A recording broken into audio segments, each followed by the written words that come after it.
Present situation ಬಗ್ಗೆ ಏನಾದ್ರು ಮಾತಾಡಿ. ಸೋಷಿಯಲ್ ಮೀಡಿಯಾದಲ್ಲಿ ಚರ್ಚೆಗಳಾಗ್ತವೆ. ನೀವು ಕೂಡ ತುಂಬಾ ನೋಡಿದ್ರಿ,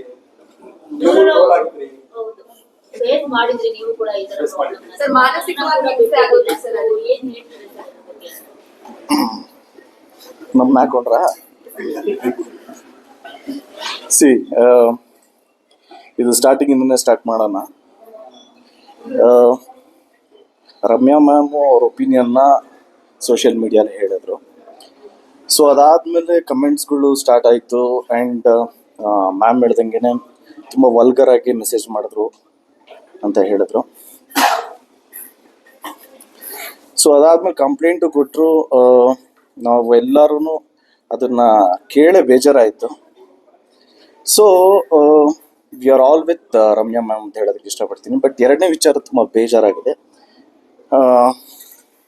ನಮ್ಮ ಪ್ರಥಮ್ ಸರ್ ಆ್ಯಂಡ್ ಅವ್ರ ಬಿಹೇವಿಯರು ಈ ವಿಷಯದಲ್ಲಿ ಜೆನ್ಯೂನ್ ಆಗಿ it is our duty. And also ಈ ವಿಷಯದಲ್ಲಿ I stand with Darshan sir. Because 3 ವಿಷಯ ಇದೆ. ಫಸ್ಟ್ ಒನ್ನು, ಪ್ರಥಮ್ ಸರ್ಗೆ ಯಾರು ಮಚ್ಚಿಟ್ರು, ಹಾಗೆ ಡ್ಯಾಗರ್ ತೋರಿಸಿದ್ರು, ಏನೋ ಥ್ರೆಟ್ ಮಾಡಿದ್ರು ಅಂತ ಹೇಳಿದ್ರು. ನಿಮ್ಮೆಲ್ರಿಗೂ ಅವರೇ ಹೇಳಿರೋದು. ಅದಾದಮೇಲೆ ಅವ್ರು ಯಾರಿಗೂ ಸಪೋಸ್ಲಿ ಎಲ್ಲ ಅವರೇ ಹೇಳಿರೋದೇನೆ. ಕಾಡೂನವ್ರು ಫೋನ್ ಮಾಡಿದ್ರು, ಅವ್ರು ಕಂಪ್ಲೇಂಟ್ ಕೊಡಬೇಡ ಅಂತ ಹೇಳಿದ್ರು. ಇವರು ಕಂಪ್ಲೇಂಟ್ ಕೊಟ್ಟಿಲ್ಲ, FIR ಫೈಲ್ ಮಾಡಿಲ್ಲ. ಓಕೆ, 2 days ಸುಮ್ಮನೆ ಇದ್ರು. ತುಂಬ ವಿಚಾರವಂತರು ನಮ್ಮ ಲಾಯರ್ ಜಗದೀಶ್ ಸರ್. ಪಾಪ ಅವ್ರು ಹೇಳಿದ್ರು ಎಲ್ಲ ಕಂಪ್ಲೇಂಟ್ ಕೊಟ್ಬಿಡಿ ಅಂತ. ಅದಾದಮೇಲೆ ಮಾತು ಕೇಳಲಿಲ್ಲ ಅಂತ ಇನ್ಫ್ಯಾಕ್ಟ್ ಪ್ರವೋಕು ಮಾಡಿದ್ರು, ಹೆಸರು ಚೇಂಜ್ ಮಾಡ್ಕೊಂಬಿಡು ನೀನು ಅಂತ. ಐ ಥಿಂಕ್ ಹಿ ನ್ಯೂ ಫ್ಯೂಚರಲ್ಲಿ ಏನಾಗುತ್ತೆ ಅಂತ. ಅವ್ರ ಮಾತು ಅವ್ರು ಕೇಳಬೇಕಿತ್ತು ಅಂತ ಒಂದು ಅನ್ನಿಸ್ತು ನಮಗೆಲ್ರಿಗೂ. ಸೊ ಅದಾದಮೇಲೆ ತುಂಬ ಅಬ್ಯೂಸಿವ್ ಆಗಿ, ತುಂಬ ರೆಸ್ಪೆಕ್ಟ್ ಇಲ್ಲದೆ, ಅದೇನೋ ಚಿಟ್ಕೆ ಎಲ್ಲ ಹೊಡ್ಕೊಂಡು ವಿಗ್ಗು ಅದು ಇದು, ಇಟ್ ವಾಸ್ ನಾಟ್ ನೆಸೆಸರಿ ಅಂತ ಅನಿಸುತ್ತೆ. ಸಿ,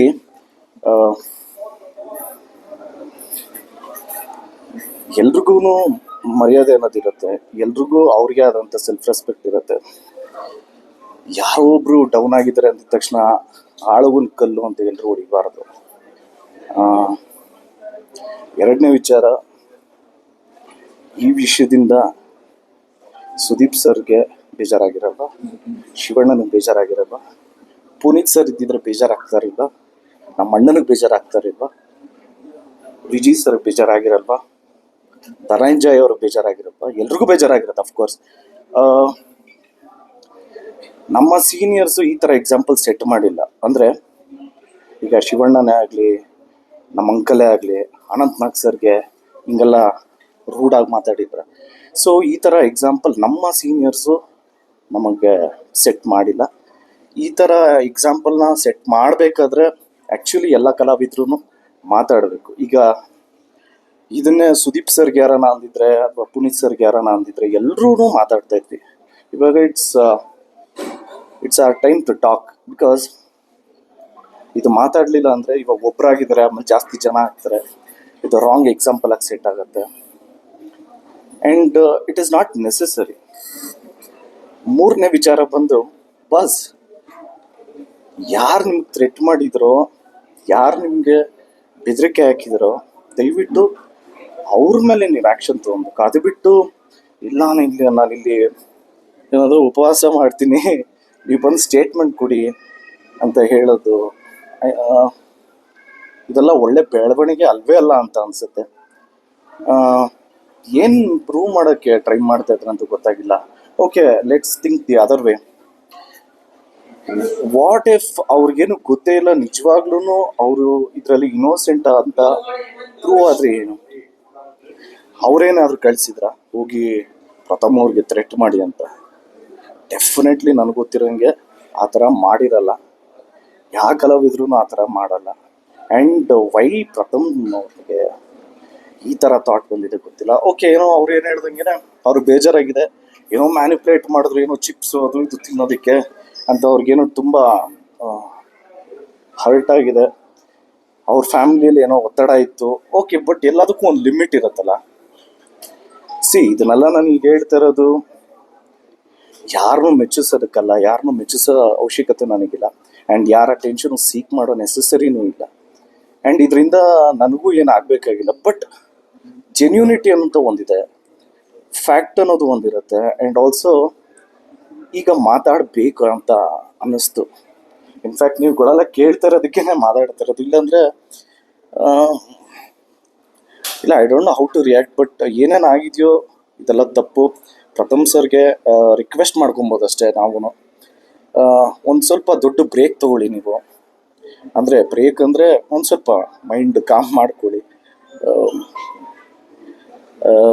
ನೀವು ನಡ್ಕೊಂಡಿರೋ ರೀತಿ, ಚಿಟ್ಕೆ ಎಲ್ಲ ಹೊಡೆದಿದ್ದು, ತುಂಬ ಕೆಟ್ಟದಾಗ ಮಾತಾಡಿದ್ದು, ಅವ್ರಿಗೂ ಫ್ಯಾಮಿಲಿ ಇರುತ್ತೆ, ಎಸ್ಪೆಷಲಿ ಅವ್ರ ಮಗನೂ ಟೀನೇಜರು.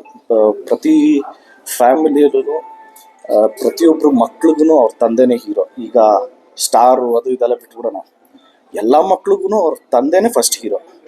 ಸೊ ಆ ಹೀರೋ ಬೈಸ್ಕೊತಾ ಇದ್ದಾರೆ ಅಂತ ಟಿ ವಿಯಲ್ಲಿ ಅವ್ರ ಮಗ ನೋಡಿದಾಗ ನಿಜವಾಗ್ಲೂ ಯಾರಿಗೇ ಆಗಲಿ ಎಲ್ಲ ಫ್ಯಾಮಿಲಿಗೂ ಹರ್ಟ್ ಆಗುತ್ತೆ.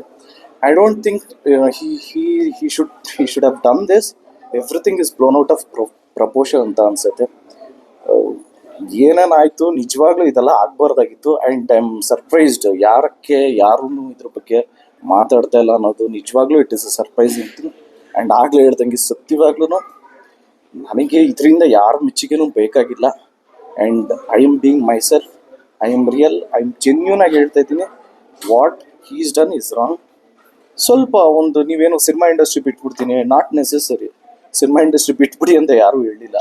ನೀವೇನೋ ಕಾಕ್ಟೇಲ್ ಏನೋ ಮೂವಿ ಮಾಡ್ತಾ ಇದ್ದೀರಲ್ಲ, ಅದಕ್ಕೂ ಒಳ್ಳೇದಾಗಲಿ, all the very best. But ನೀವೇನು ಕನ್ಕ್ಲೂಷನ್ಗೆ ಬಂದಿದ್ದೀರೋ ತನಿಖೆ ಆಗಲಿ.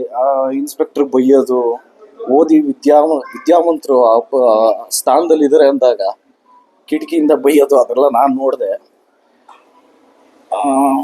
Not at all necessary. And thank you so much. Sir, ಈಗ ಇದಕ್ಕಿಂತ ಜಾಸ್ತಿ ಇನ್ನು ಕೆದಕ್ ಬಿಡ್ರಿ.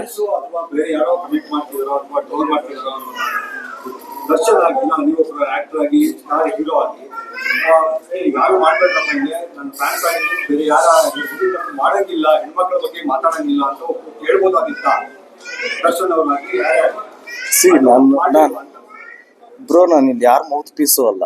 ನಾನು ಯಾರು ಅಂದರೆ ನಾನು ಯಾರ ಬದಲು ಮಾತಾಡೋಕ್ಕೂ ಬಂದಿಲ್ಲ. ನಾನು ಅವ್ರವ್ರ ವಿಷಯ ಅವ್ರವರೇ ಮಾತಾಡೋದು. ಬಟ್ ಟೋಟ್ಯಾಲಿಟಿ ಅಂತ ಬಂದಾಗ ಎಲ್ಲ ಆ್ಯಕ್ಟ್ರಸ್ ಜವಾಬ್ದಾರಿ ಅದು. ಡೆಫಿನೆಟ್ಲಿ ಪುನೀತ್ ಸರ್ ಇದ್ದಿದ್ರೆ ಬೇಜಾರಾಗ್ತಾರೆ ಇಲ್ವಾ? ಆಗಲೇ ಕೇಳಿದ್ವಿ. ಸುದೀಪ್ ಸರ್ಗೆ ಇವಾಗ ಏನೂ ಅನಿಸೇ ಇರಲ್ಲ. ಬಟ್ ಡೆಫಿನೆಟ್ಲಿ ಎಲ್ರಿಗೂ ಅದು ಹಿಂಗಿದ್ದಾರೆ ನಮ್ಮ ನೆಕ್ಸ್ಟ್ ಜೂನಿಯರ್ಸು ಅಂತ ಅನಿಸುತ್ತೆ.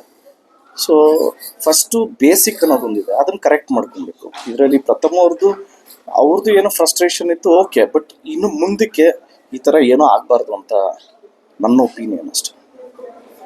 ಓಕೆ ಅಲ್ಲ? Thank you so much. ಜಯ ಆಂಜನೇಯ.